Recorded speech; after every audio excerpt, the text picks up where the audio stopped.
On August 5, 1956, the third annual Rás Tailteann would begin in Dublin, sending 65 cyclists from 14 counties on an 8-day race around Ireland. Founded in 1953 as the first All-Ireland cycling race, Joe Christie hoped the Rás Tailteann would help unite the Irish cycling scene in a time of division and tension in the sport and in the country. While the race began as a 2-day journey from Dublin to Wexford and back, the race was extremely popular and by its second year was increased to circle the whole island.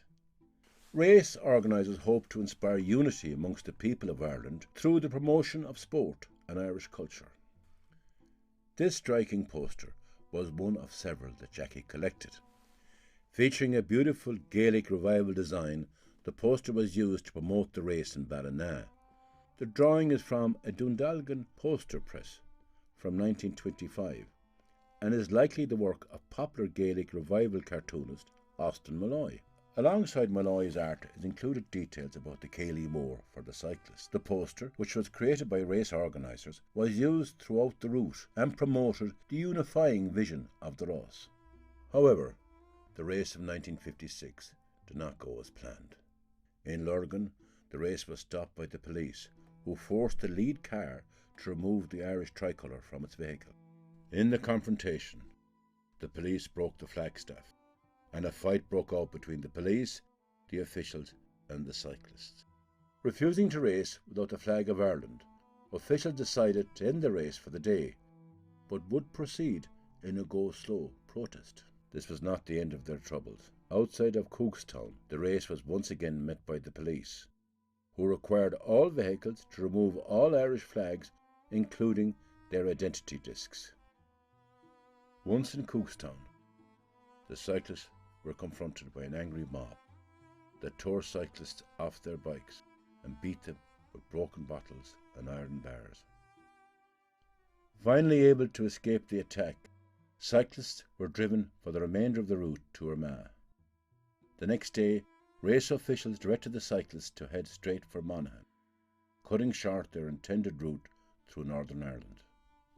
From Armagh to Monaghan, the cyclists again proceeded with a go-slow protest until they arrived in Monaghan, at which point the race was restarted and the cyclists rushed off towards Ballina. They were welcomed by an expectant crowd and a bonfire before proceeding to celebrate at Áras Mhuire Ballroom until the early hours of the morning. The cyclists left the next morning onwards to Nina, where the race proceeded without any further disturbances. In 1956, the Rás Tailteann had been idealised as an opportunity to promote Irish unity and bridge divisions through love of sport.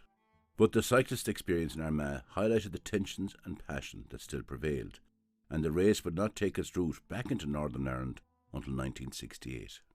But the Irish cycling world would soon find a portion of the unity it had been seeking.